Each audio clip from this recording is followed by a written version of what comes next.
Hey guys, welcome back. If you're new here, my name is Brandon and I'm a freelance photographer based out here in New York. And my initial passion for photography grew throughout studying computer art at the School of Visual Arts. A lot of you already know this, but even though my major was based around 3D animation and compositing, we still had to learn some key basics of photography to get us through. So naturally, when my interest for photography started to grow more and more, my style started to emulate a little bit of what we were learning in class, mixed with, of course, my own self-expression and perspective. And well, because a ton of learning and growing as a creative is just actually getting out there to experience it for yourself, for me, I honestly love to utilize what modern technology has to offer. So I love to stay up to date with the latest gear, software, and techniques. But I feel like that's a more personal thing, and with all that being said, I definitely want to remind you all that you should never let the gear that you shoot with define you or your work. And that's a reason I find film so interesting. Recently, I feel like film has really made a comeback, if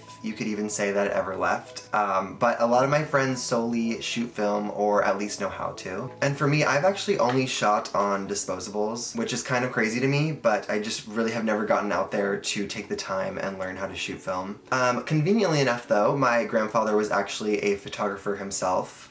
We love a fun fact. But some of the gear he was able to pass over to me is actually a big reason why I started myself on Nikon products. And that's because I had these manual vintage lenses which were now compatible with my first DSLR camera. And even though they were manual focus, it was still really nice to experiment with something that wasn't the kit lens that it came with. So I could really get a sense if I wanted to pursue photography further and start to invest in my own gear. And that was a really big help to me as a beginner. So really, if I think about it, I've actually always been surrounded by film.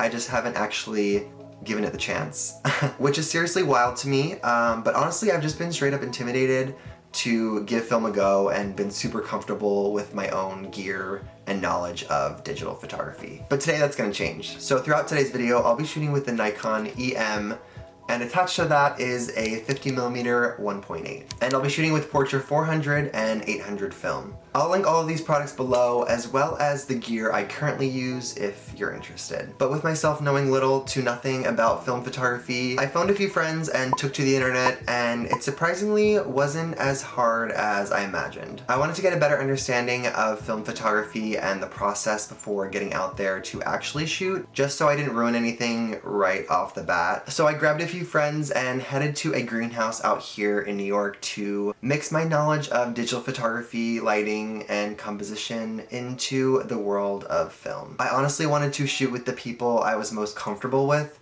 in case these photos literally just didn't turn out. It was definitely a possibility, and I wanted to make sure they were aware of that. Right away, I felt this kind of revived excitement to shoot, even though I've been to this location dozens of times for photos. And knowing I only had 36 shots per roll to shoot while I was there was actually really refreshing in a way. I felt like I was shooting with more purpose and patience, and found myself only taking photos when the lighting or the moment was just right. But what scared me was obviously not being able to look back at what I shot. When I'm shooting digital, I'm clearly able to preview what a photo turns out like, and look back at what exactly I liked and didn't like, and improve upon that with basically unlimited tries. Thinking about setting up an entire shot from the lighting to the settings and then not being able to nail the focus felt super disheartening. And in connection with that, this entire first roll of film had some distorted colors and light leaks throughout it, which I'm not sure occurred from my own human error or what, but I honestly don't completely mind it. It would definitely be nice to receive those kind of rich greens that this greenhouse had to offer within these film photos, but I definitely don't consider this roll of film ruined by any means. I honestly think it kind of adds to the narrative that this is my first time shooting film and mistakes will be made, but hopefully the second roll we shoot will not turn out just like this one. My friend Jack that was also with us actually grabbed some shots of me as well on this roll of film, which I was super appreciative of. After those 36 shots, of which I think only 32 turned out, I loaded in a new roll and we headed to the city for a totally different look and feel to these film photos. Running around New York is always a blast because you'll literally never know what you'll come across. So throughout the week, I made sure to keep my film setup super close by to capture any sudden moments. We shot near some graffiti and street art in the subway, and of course got some pizza. and even went back to my roots a little bit and shot near some neon signs at night. If they're there, I'm gonna do it.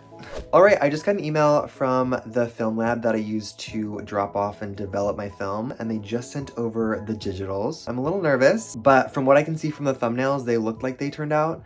They're not blank, so that's a plus. So here are the JPEGs that they sent over. There are 35 in total. So let's take a look.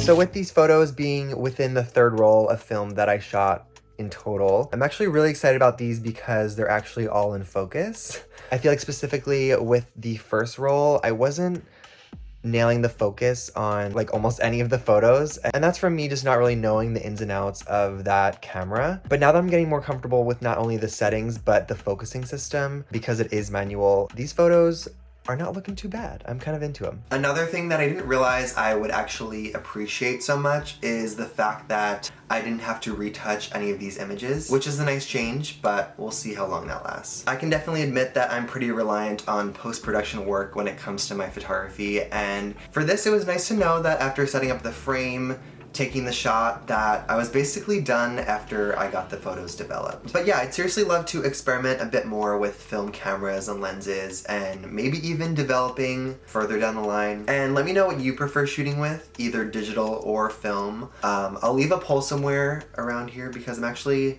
really curious to see the results. I think they both definitely have their unique advantages and drawbacks, but all I know is that I'll definitely be bringing along my film camera with me on more adventures to capture some of those moments that I'd like to feel and look a little bit more timeless. I also think it'd be a lot of fun to do a shoot simultaneously with both digital and film. So if you'd like to see that video, give this one a thumbs up. And lastly, I just wanted to mention that my second photo book, Ultraviolet, is now available for pre-order. The links will be down below, but I'm currently in the process of designing and curating the photos that will be shown throughout it, and I'm getting really excited, so definitely stay tuned for updates on that. But with all of that and the lighting shifting, I don't know what's going on here. I'll see you guys soon. Bye.